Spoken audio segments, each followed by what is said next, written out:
Imagine this. You're a general, you're leading an army into war, and you realize not only are you running out of soldiers, but no one wants to join your army anymore.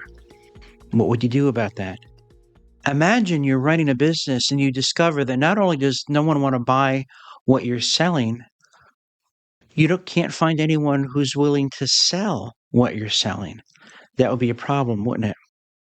What if you were running a church and you discovered that people stopped believing, people stopped joining, and even those who claimed to believe didn't really believe very much? That would be a very big problem. Now, let's take those imagined scenarios, an army, a business, a religious community, and apply it to the Catholic Church. Stay with me. I've got a story to tell. Hi, I'm Jesuit Father Robert McTeigue, your host every day of the Catholic Current, coming to you from the Station of the Cross Catholic Media Network. Let's take a closer look. Glad you're here. You all know the statistics. Dioceses in the United States are declaring bankruptcy. Dioceses are closing parishes. Dioceses are laying off employees. What about religious communities? Well, a number of religious communities have gone from what they call the grace of diminishment to the grace of completion, which means they're all dead. And presumably that's followed by, I don't know, the grace of oblivion. We're told not to worry about vocations for religious life or priesthood because it's the church of the laity now. Don't you worry, Father. I don't know what that means, but I know it's not the church that Christ founded if we don't have clergy and we don't have consecrated souls. Lots of things seem not to be working. And we have to consider the possibility that not only does the emperor have no clothes, the empire has no tailor. We need to have a serious conversation uh, about life in the United States, particularly life among Catholics in the United States. We also know that for every 100 converts coming into the church in the United States as adults, over 800 are leaving. That's not a formula for success. And I've seen movement and suggestions, and there's going to be revival, and even more synodally than ever. There's going to be listening, and there's going to be missionary hubs, and blah, blah, blah. And no one's talking about how we got here. Let me give you some examples. Recently, a very major archdiocese in the United States let it slip that last year only 2 men applied for the seminary for this archdiocese. Well, even if no priest ever retires or dies or quits for the next 25 years, you can't sustain such a large archdiocese with such a paucity of priestly vocation. So now they have this great idea. They're going to leave index cards in the pews on Sundays with little pencils. And if you know a young man who you think would be a good priest, put in his contact information. The archdiocese will call them, and they're going to have you can have a big dinner with the ordinary of the diocese. Won't that be exciting? And in the articles that I've read, there's some hint that maybe, probably one of the reasons there's such a dearth of vocation was because, there was that scandal thing, which is all fixed now, of course, so we're told. But I want to stop for a moment.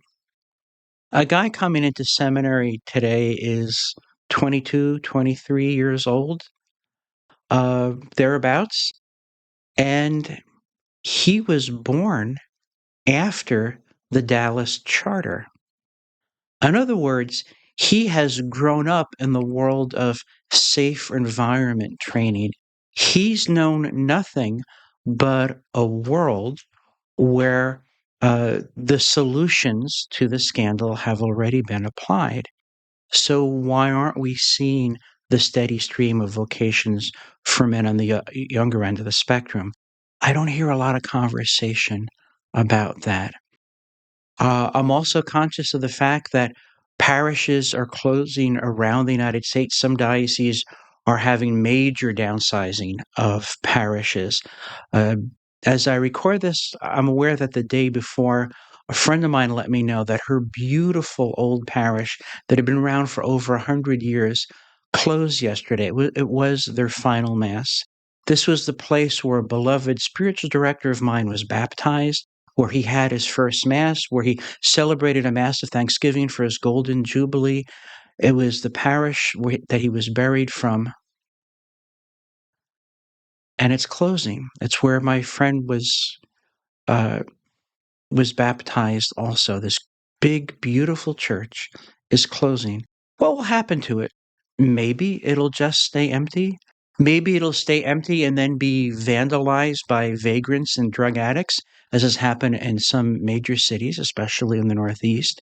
Maybe this diocese will follow the example of other dioceses with which I'm familiar, and will just sell those churches off to Muslims so that the churches built by poor immigrants of my grandparents' generation will become mosques.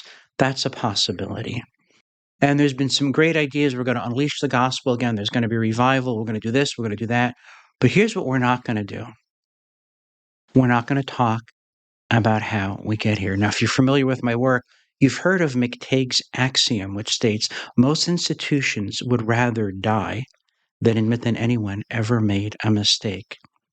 So we have a dearth of priestly vocations. We have a dearth of religious vocations, and we've got some great ideas to gin up at least some priestly vocations. But we're not going to talk about how we got here. I remember having conversations with people from a variety of religious communities, men's religious communities specifically, and I was told, we have ever so much to learn from women's religious communities in the United States. They're 10 to 15 years ahead of men's religious community in terms of graciously managing the decline. And I said, well, what about the women's religious communities that are growing? The Nashville Dominicans, for example, the Dominicans in Ann Arbor, the Sisters of Life, what can we learn from them?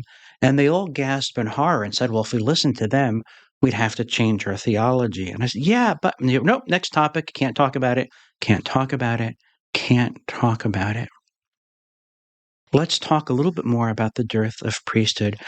As I am making this video, and I know that in a few days I will celebrate my 28th anniversary of priesthood. So priesthood is on my mind. Where do vocations come from? I wasn't found in an envelope marked Jesuit priest inside. I had water and stir. I came from a family. I came from a parish. I came from schools. And all of those elements work together to help foster me so that I could finally hear the call and act on it. So when you have a very major archdiocese in the United States produce only 2 men last year who simply applied to seminary, doesn't that suggest that families are not cultivating young men to hear the call? That parishes are not cultivating young men to hear the call? That Catholic schools, that Catholic communities are not cultivating men who can hear the call? It's not as if God has stopped calling, but we haven't been training people. We really haven't. We haven't been training people to listen, to hear that call. And there are a variety of reasons for this. We would have to admit, if we're going to be really candid, that we haven't been serving families well for decades. We've tolerated more or less openly the culture of contraception and abortion and divorce. We have. Let's not kid ourselves.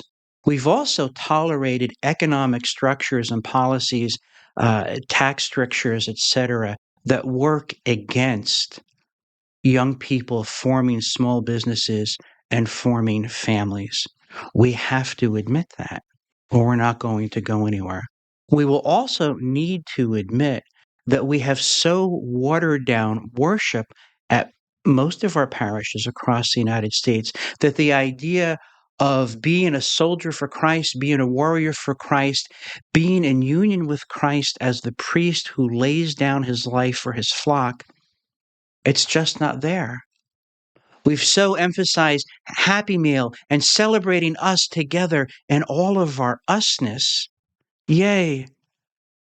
Singing songs from Mass the effeminate high school musical, that we haven't sparked the moral imagination, haven't sparked in a young man's soul the desire to say, I want to be part of this. I want to dedicate my life to that. Men are inspired by calls to heroism and sacrifice. And candidly, I think we've structured our parishes and our way of worship that undercuts the possibility of young men being raised to be heroes, to be visionaries, to be prophetic, who are oriented towards a life of sacrifice and service and leadership in union with Christ the King. England has always produced great curmudgeons. One of the greatest living English curmudgeons is Theodore Dalrymple. And he said this. He said, American religion is Dale Carnegie transposed to a mildly and unconvincingly transcendental plane. A lot of American religious services are like meetings of Alcoholics Anonymous without the alcoholics. So says Theodore Dalrymple. In other words, we've reduced worship, we've reduced parish life to moralistic therapeutic deism. God is nice and he wants us to be nice. And above all, he wants me to feel good about myself. And while that may be comforting for a while until life really punches you in the face, it doesn't inspire warriors. It doesn't inspire heroes. It doesn't inspire young men who are willing to offer their lives to be united with Christ as priest, prophet, and king.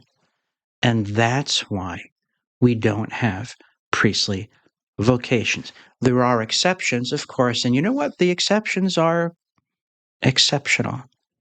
I'm talking about what is more typical rather than what is rare. So we've been diminishing family life and the growth of family life. We've been diminishing worship. We've certainly been diminishing our Catholic education. That's a whole big topic for another time. But the proof is in the statistics. The numbers don't lie. We are not forming men who will hear the call of God to become priests. Parishes are closing not only for lack of priests, but for lack of Catholics. And it seems that we are determined not to have an honest conversation about any of that. So here's my advice to the people whose job is to fix it, or the people who woke up and says, oh my goodness, we've got to do something. Young men are watching. Better said, of those young men who are watching, they want to know that they're not just going to be drawn in as cannon fodder, another round of sacrifice in a battle that no one seems interested in winning. know a priest, he's a pastor, not far from here. He's managing 58 employees. Dear old friend of mine nearly collapsed under the weight of a parish because, among other things, he's got 17 buildings to manage and 3 cemeteries. And you know what these men are not doing? They're not spending an enormous amount of time praying or preparing to preach or administering the sacraments. They're HR and they're janitors. And we're not having that conversation either. So here's my unsolicited advice to all the movers and shakers, to the people who rank above me in the strata of the church, of the more senior Catholic members of the people who should really know better club. Let's have an honest conversation about the destruction of family, about the collapse of our communities and our parishes, and our failures in education. And let's admit that watered down, tepid, vapid approaches to worship, as symbolized by banal preaching and insipid music, is not going to inspire heroes. It's not going to inspire generosity. It's certainly not going to cultivate saints of any kind.